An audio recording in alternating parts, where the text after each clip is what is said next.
El miedo es otra de las razones que nos lleva a aislarnos.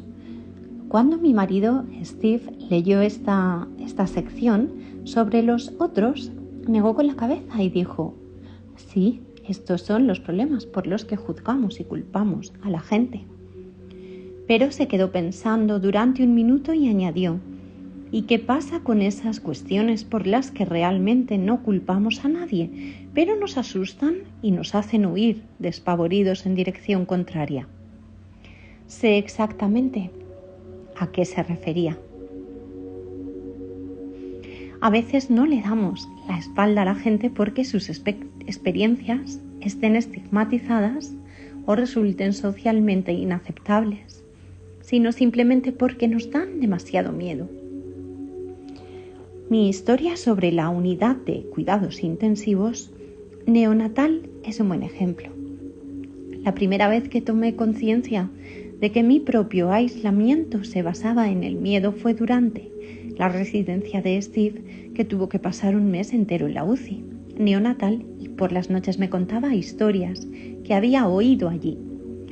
Confieso que sí encontraba el coraje de escucharle, era porque sabía que él necesitaba un lugar seguro para procesar su dolor y celebrar sus éxitos. Pero después de un par de semanas de historias sobre partos peligrosos, bebés muertos y familias destrozadas, me volví menos empática y creció mi miedo. Tampoco me ayudaba demasiado estar en el 6º mes de embarazo de mi primer hijo. Comencé entonces a hacerle preguntas sobre cada familia, principalmente sobre su raza, ingresos e historia médica. Por no parecerle demasiado insensible, intentaba hacerle creer que las preguntas nacían de mi preocupación e interés. Quiero imaginármelos. ¿Se parecen a cualquiera de las personas que conocemos? ¿Tienen nuestra edad? Debe de ser tan costoso. ¿Tienen seguro médico? ¿Y eso sucedió por alguna razón médica? Un día, notando la frustración de Steve frente a mi letanía de preguntas imbéciles, me dejé de exquisiteces y pasé directa a los aspectos demográficos. ¿Cuál era su raza? ¿Eran pobres? ¿Consumían drogas? ¿Habían recibido asistencia prenatal? ¿Tenían problemas genéticos? Hasta que Steve me miró y dijo: no, Bren, no son como nosotros. No son como nosotros. Esto le sucede a todo tipo de gente, incluso a los que son como tú y yo. Entonces me eché a llorar. No puede ser. No quería creerlo.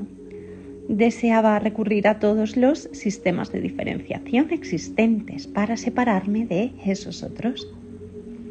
Pero así, por alguna extraña coincidencia, sus descripciones coincidían en todo con las nuestras.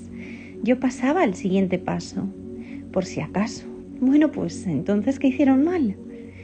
Después de que Steve me hiciera ver lo mucho que me estaba esforzando por separarme de aquella gente de la UCI neonatal, me di cuenta de que suelo recurrir a esa misma técnica cuando veo las noticias de la noche. Si estoy en la cocina cocinando y escuchando las noticias que ponen en la tele que está en el salón y relatan una horrible noticia sobre alguna violación, asesinato o secuestro infantil, suelo salir volando hacia el salón, batidora en mano, para ver cómo es la víctima y dónde sucedió el incidente. En el instante en que detecto a alguien que es distinto de mí y que vive en un barrio diferente al mío, me siento un poco menos aterrorizada. Un día, mientras explicaba a mis alumnos el tema de la agresión sexual, comenzamos a hablar de la frecuencia con que a las víctimas de abusos sexuales se les vuelve a victimar durante los juicios. Expliqué: los abogados de la defensa no quieren que los miembros del jurado se vean reflejados en la víctima por su aspecto, su edad, su raza, el lugar donde estaba, cuando se produjo la agresión, etc. Así que, por miedo a que el jurado se identifique con ella, lo que hacen es atacarla. Y continué: estoy segura de que es fácil conseguirlo. A mí no me gustaría identificarme con una víctima porque eso significaría que a mí podría pasarme lo mismo. Prosiguiendo con el debate, les expliqué que yo recurro mucho a esta técnica para protegerme.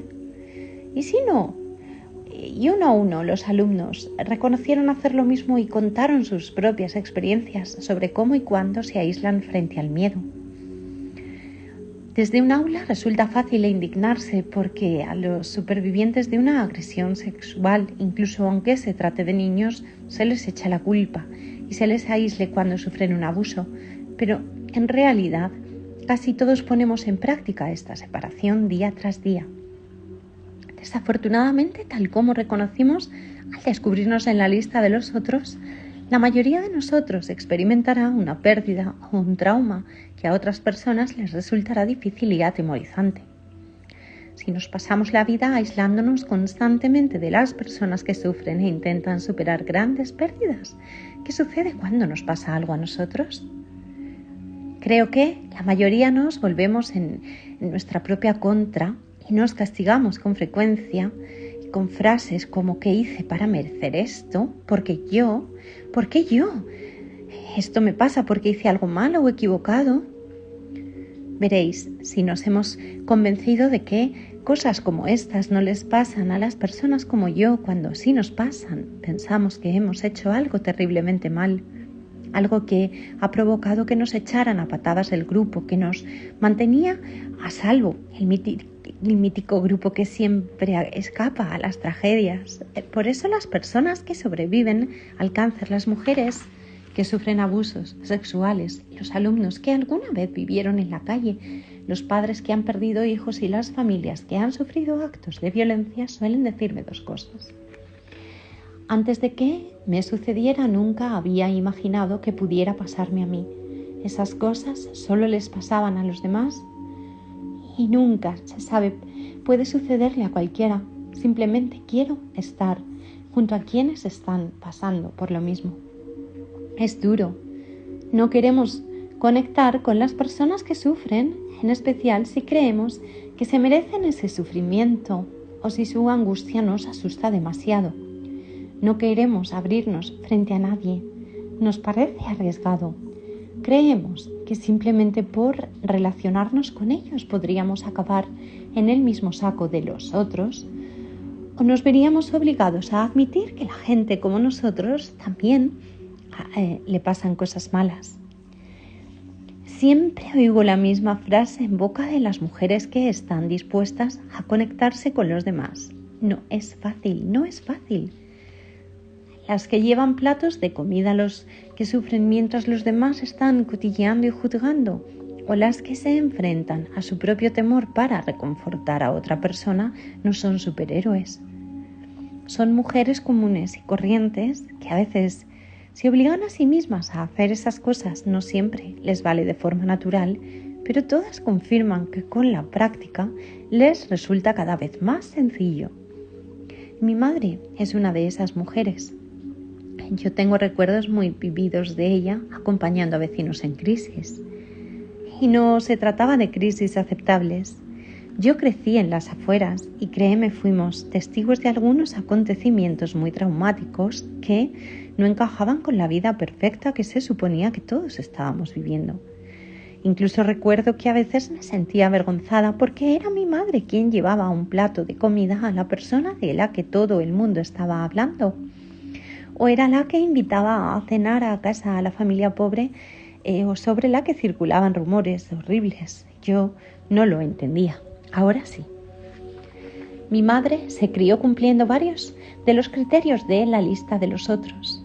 Como yo expliqué, mi abuela fue una persona increíblemente generosa y compasiva que luchó durante años contra el alcoholismo, una adicción que por aquel entonces era mal interpretada y provocaba todavía más vergüenza que en la actualidad, en especial para las mujeres.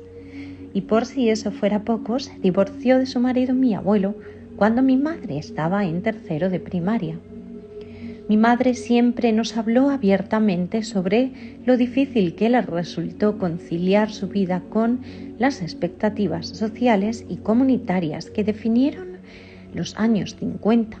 Si bien en algún punto encontró el coraje para hablar sin tapujos sobre sus experiencias y se dio cuenta de que no estaba sola en esa lucha. Así que tomó la decisión de deshacerse del manto de vergüenza que la cultura de Ozzie y Harriet, aquella serie de televisión norteamericana que contaba las aventuras de la familia Nelson, y sus seguidores le echaban encima. Y al hacerlo, nos marcó un nuevo camino a mis hermanos y a mí.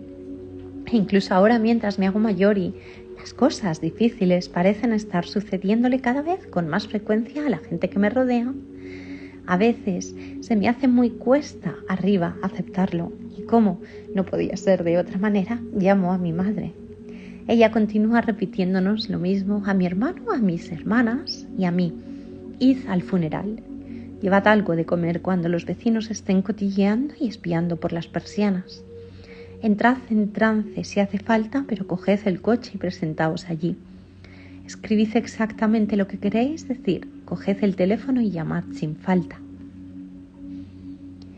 Creo que lo más importante que me ha dicho sobre abrirnos frente a las personas que están viviendo una crisis es: lo haces porque es la persona que quieres ser. Lo haces porque esa es la persona que quieres ser. Lo haces porque eso podría haberme pasado a mí y un día podría perfectamente pasarte a ti.